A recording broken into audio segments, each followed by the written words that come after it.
రాలేదని మీరే అనేక సార్లు ఈ సభలో వాకౌట్ చేసిపోయారు. మీరు ప్రొటెస్ట్ చేసే అవకాశం ఇచ్చాం. సో నేను సార్ స్పీకర్ సార్ ఒకటే నిమిషంలో మా నిరసన చెప్పి బయటకు వెళ్ళిపోతాం. I don't want to waste the time. ఎందుకంటే ఇందులో సిగ్నేటరీ కాకపోయినా మీరు సాంబశివరావు గారికి అవకాశం ఇస్తారు. అక్కడ సభా సమయం వృధా కాదు. మాకు సరైన సమాధానం రాలేదని మేము అడుగుతామంటే మా గొంతు నొక్కడానికి మాత్రం సభా సమయం మీకు అడ్డం వస్తున్నది. అయితే అధ్యక్ష, గౌరవనీయ మంత్రివర్యులు గౌరవ ముఖ్యమంత్రి గారు. స్పీకర్ సార్, బాబు హరీష్ రావు గారు దాదాపుగా 2004-05 సంవత్సరం నుంచి శాసనసభ్యుడిగా ఈ సభలో కొనసాగుతున్నారు.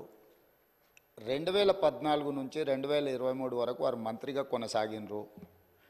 వారికి లెజిస్లేటివ్ అఫేర్స్ మినిస్టర్గా కూడా పనిచేసిన అనుభవం ఉంది. చైర్ మీద ఆరోపణలు చేయడం ఏ సభ్యుడికి తగదు. వినండి. ఎందుకు అంటే ఇది ప్రాధాన్యతతో కూడుకున్న సమస్య. కార్మికుల పక్షాన కార్మికులు కష్టాలలో ఉన్నప్పుడు 50 రోజులు దీక్ష చేసినప్పుడు 50 మంది చనిపోయినప్పుడు ఖమ్మం జిల్లాకు సంబంధించిన డ్రైవర్ శ్రీనివాసరెడ్డి గారు తన పిల్లలు పెద్ద ఉద్యోగాలలో ఆర్థికంగా బలంగా ఉన్న ఆనాటి ప్రభుత్వం యొక్క వివక్ష 50,000 కార్మికుల పట్ల చూపిస్తున్న విధానాన్ని వ్యతిరేకిస్తూ ఆత్మ బలిదానం చేసుకున్నప్పుడు ఆ కుటుంబాలకు వాళ్ళందరూ అండగా నిలబడ్డారు. అట్లాంటి కార్మికుల తరఫున కొట్లాడే కమ్యూనిస్టు పార్టీ ఈ సభలో వాళ్ళ తరఫున మాట్లాడడానికి అడిగితే మీరు వాళ్ళకు అవకాశం ఇచ్చిండ్రు. ఎందుకు? కార్మికులు ప్రాధాన్యత, కార్మికుల తరఫున కొట్లాడే వాళ్లకు ప్రాధాన్యత ఇవ్వాలి. ఈ ప్రభుత్వానికి ఏదైనా వాళ్ళ సూచనలు ఉపయోగపడితే ఆ సమస్యల్ని పరిష్కరించాలి అనే ఉద్దేశంతో మీరు సాంబశివరావు గారికి అవకాశం ఇచ్చిండ్రు. మీరు ప్రశ్న అడగకపోయినా అతనికి ఎట్లా అవకాశం ఇస్తారని వారు మాట్లాడినారు కదా అధ్యక్ష. అది ఏ చట్టానికి దేనికి అసలు వారు మాట్లాడుతున్నది పూర్తిగా విరుద్ధం. ఒక్కసారి ఒక ప్రశ్న ఈ సభలో ఆమోదం పొందింది అంటే ఈ సభ యొక్క ఆస్తి. సభ ప్రశ్న అడిగిన వాళ్ళకే అవకాశం ఇవ్వాలి, మిగతా వాళ్ళకి అవకాశం ఇవ్వద్దని ఏ చట్టంలో లేదు. ఒక్కసారి ప్రశ్న ఈ ప్రశ్నావళి 10 ప్రశ్నలు ఉన్నాయి కదా అధ్యక్ష. ఇప్పుడు ఇందులో ఉన్న ఈ ప్రశ్నావళి ఈరోజు ఆమోదం పొందిన ఈ 10 ప్రశ్నలు ఉన్నాయి కదా. 10 ప్రశ్నలు క్వశ్చన్ అవర్, 1 గంటలో ఈ 10 ప్రశ్నలకు చర్చ జరిగి దీని మీద సమాధానాలు చెప్పడానికి కోసమే 10 ప్రశ్నలు పెట్టింది. అంటే ప్రతి ప్రశ్నకు 6 నిమిషాలల్లో మనం చర్చ ముగించుకోవాలి. అట్లా 60 నిమిషాలల్లో వీటన్నిటికీ ప్రభుత్వం వైపు నుంచి సమాధానాలు రాబట్టుకోవడానికి ప్రయత్నం చేయాలి.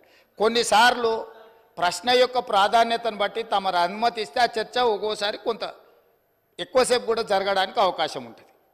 ఎప్పుడైతే ఈ క్వశ్చన్స్ సభకు అడ్మిట్ అయి హౌస్లోకి వస్తాయో ఇది హౌస్ ప్రాపర్టీ అవుద్ది, ప్రశ్న అడిగిన వాళ్ళ ప్రాపర్టీ కాదు అధ్యక్ష. దయచేసి వారు 20 సంవత్సరాలు ప్రజాప్రతినిధిగా పనిచేసినని పదే జబ్బలు జరుచుకుంటారు కదా.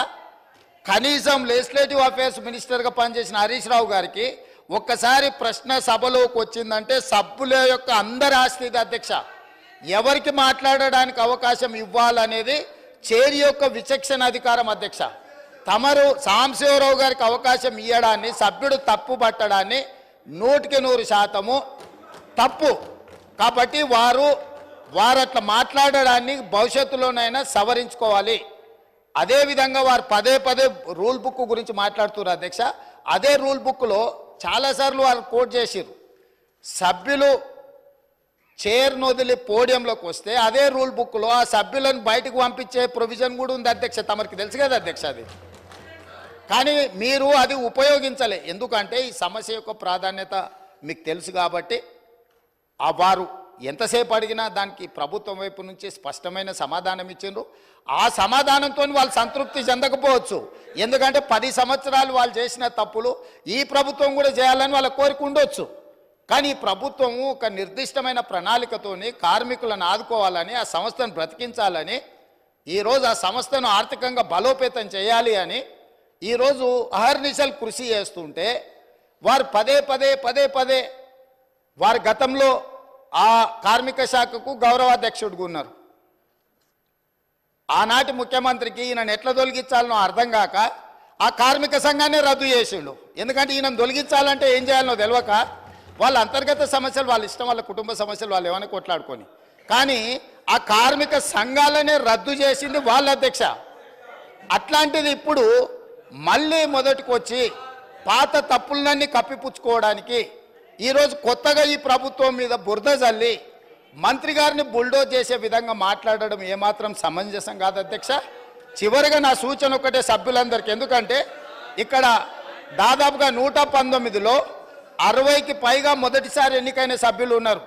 ఆ సభ్యులు ఏమనుకుంటారు, వారు మాట్లాడింది విని హరీష్ రావు గారికి 20 సంవత్సరాల అనుభవం ఉన్నది, ప్రశ్న వేసిన వాళ్ళే సప్లిమెంటరీ క్వశ్చన్స్ అడగాలనేమో అని ఈ సభ్యులందరూ కూడా తప్పుగా అర్థం చేసుకునే అవకాశం ఉంది. అందుకే మా నూతన సభ్యులకు నేను చెప్తున్నా, ఒక్కసారి క్వశ్చన్ హౌస్లో అడ్మిట్ అయిందంటే ఆ క్వశ్చన్ అనేది హౌస్ ప్రాపర్టీ.